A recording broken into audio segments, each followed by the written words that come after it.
Good morning, good afternoon, good day, depending on what time will this video reach you. My name is Katlego Makua. I welcome you to My Marriage Will Not Fail session. My Marriage Will Not Fail. It is a platform that equips marriages not to fail because we are saying no to divorce. Because our God hates divorce. Today's session, we are talking about a topic titled, My Marriage Will Not Fail. Many times we hear people saying, I will never fail, or we ourselves, we are saying we can never fail. When somebody says, I will not fail, the person would be doing things that will help them not to fail. A person cannot say, I cannot fail, then the person relax. It does not work like that, because life on its own is a battle that needs us to put effort in order to succeed. If a student says, I want to pass, but the student does not do homeworks, the student does not study, the student does not put much effort in their study, that student will not pass. If it happens that the student pass, the student can just pass by Mandoda score, because anything that we get that becomes beautiful, it also wants much effort. I always say that marriage is like writing an examination. When a student is writing an examination, the student will put a goal that I want to achieve this mark. And according to the goal, the student will study and work hard in order to achieve those goals. Many times we enter into marriages, the first year, the second year, it becomes suitable because we just entered. But in the long run of the marriage, things start to fail because somewhere, somehow, we become familiar with each other. Because somewhere, somehow, we no longer put much effort in our marriage. If a student does not understand the subject, the student won't pass that subject. Not that the student is not wise. The student will not pass the subject because that student does not understand it. The first thing that we need for our marriages not to fail, we need to understand our partners. You have to understand the person that you are married to, know their character, know how they function, because if you don't know how your partner's character, if you don't know how your partner is, it will be difficult for you to enjoy the marriage. And if you don't enjoy the marriage, now it will be like a burden. We don't want to be in marriages all in the name of I've been married for 30 years, for 40 years, but we want to say that I've been in this marriage for 30 years while enjoying it. So make it a point that you know your partner. For a student to pass the subject, the student have to understand the subject.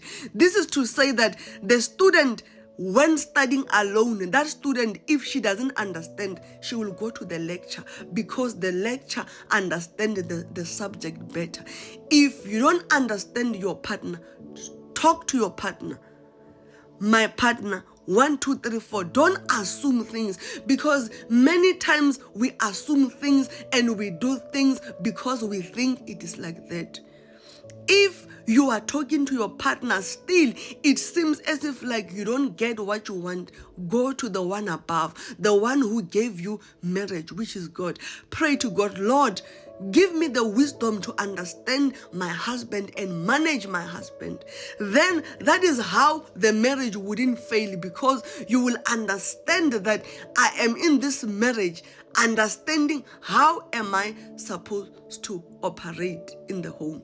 The second thing that we need to do for our marriages not to fail, we need not to be complacent. Many times we enter into marriages, we tend to relax.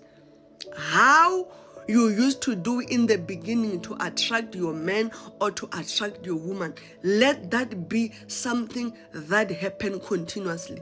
Even though it might not be every day, because when we enter into marriage, we evolve, we face different things, children be in the picture, finances, the marriage tend to have a load. But in the midst of everything, let the man and the woman create time for themselves.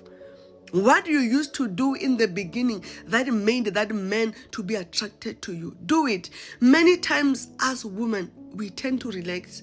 After having a child, now the woman will start to gain weight, the belly will be everywhere. And she will say that he is my husband. He gave me the child. Yes, he gave you the child. And I am not saying that the man will stay with you because you are sexy. But you need to understand that the Bible says that your body does no longer belong to you. It belongs to your husband. This is to say that your husband must love what they see. Same with the man. How you looked before, how you took care of yourself before, let that be what you do in order to make that man to desire you, in order to make that woman to desire you. The other thing that we need to do for our marriage is not to fail. We need to communicate. You see, the marriage that does not have communication, it is the marriage that will not stand. In a marriage, we communicate. We don't assume. Because in a marriage, we come together to build the vision. We communicate. We don't keep secrets. The marriage, it is a place where the nakedness of the home has to be there. The finances has to be naked. Communication has to be naked. There is nothing whereby it mustn't be that the man would have their own salary, the woman will have their own salary. No. We come together to build. There is no salary that belongs to the man. There is no salary that belongs to the wife. The two become one to build. We communicate about everything. If the woman is not happy about something, let the man know about it. If the man is not happy about something, let the woman know about it.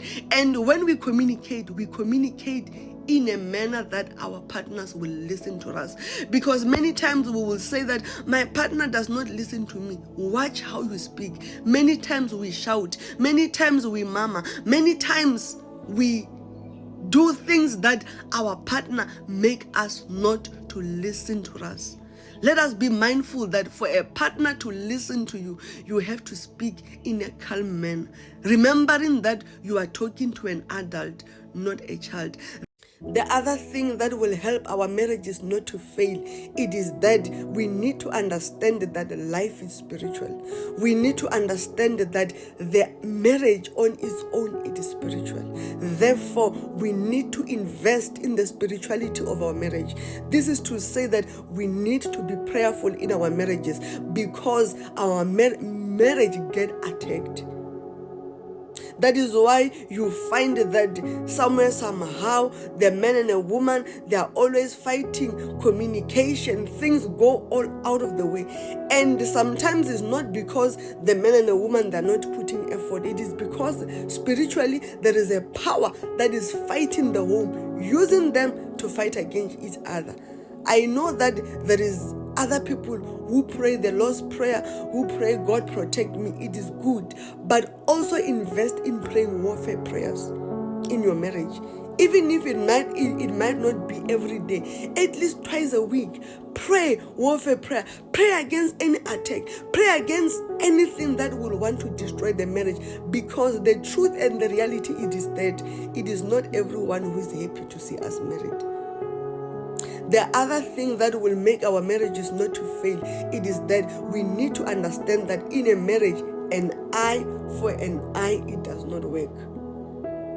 Anything that we do in the marriage, we do it as unto the Lord. Someone can ask, what do I mean by that? The Bible says, wife, submit unto your husband as unto the Lord. Same with the man. Husband, love your wife as Christ loved the church. This is to say that anything that the man or the wife are to do into the marriage, they need to understand that they are serving each other as unto the Lord. This is to say that you don't stop doing good because your partner didn't appreciate you. You don't stop cooking for the man or doing laundry for him because he didn't appreciate you. It doesn't work like that. You don't stop buying the gift for your wife because when it was your turn, your wife didn't buy you. It doesn't work like that, because if we do an eye for an eye in a marriage, the house will collapse. This is to say that anything that you know that it is your responsibility for you to do, you do it. You don't say, today I'm not talking to my husband, then I'm not going to cook. You don't say, today I'm not talking to my husband, he mustn't touch me. You don't say, today I'm not talking to my husband or my wife, this must not happen. You need to understand that anything that you do in the home, you do it to the wife or the husband, but as unto the Lord. This is to say that there are things that you will do that your wife or your husband, that they might not even appreciate you, but that mustn't kill your effort of doing good in the home, because it is God who will reward you. Your spouse might not reward you by thanking you. That mustn't make you to lose hope. Continue to do what you're supposed to do. Then God will do the rest. Do your part. Don't leave your responsibility because your spouse doesn't do what they're supposed to do. Because if you are supposed to do certain things, then you don't do them. Then you will give the enemy a loophole to enter. This is to say that if there is a fight, the fight can prolong for days, for months, because what the other person will be doing, the other person will take it as an offense to continue the battle. They are a lot. They are a lot that we can talk about as to things that kill marriages, as to things that does not kill marriages. On other sessions, we will address other things. But for now, let us consider the ones that I spoke about. Oh, not forgetting the sexual aspect of the marriage. Many times, the man and a woman, they will be together. A time will come whereby they will start accusing each other because the other spouse is not touching the other spouse. And many times we assume that if the partner is not touching you, we assume that the partner is cheating. That might not be the case. That is why it is important that in the marriage we communicate, because sometimes the partner might not be touching or having the sexual desire, not because they are not attracted to you, but because medically they might not be fine, psychologically they might not be fine, or maybe it can be an attack. Then the partner will say, I am no longer doing 1, 2, 3, 4 because my partner is not attracted to me, or the partner will even say, I'm going outside to cheat because I'm not satisfied. That is wrong. Let us understand that when we enter into marriage, as much as we came to serve each other, we are also fulfilling purpose. This is to say that there will be a season whereby, as much as we are loving each other, but the focus, it will be on so many intersections, whereby sometimes even the sexual aspect of the marriage, it can get affected. That is why a man and a woman need to have a communication that makes them to understand what is happening in their partner's life, in order not to assume things. It is not always the case that when your partner is not touching you, it means that they are cheating. No. So let us communicate. As I've mentioned before, that they are a lot.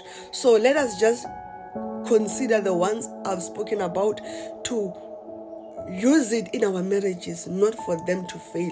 We will talk about other things in other sessions in order to build our homes. But let us remember this: marriage is like an examination. We don't relax.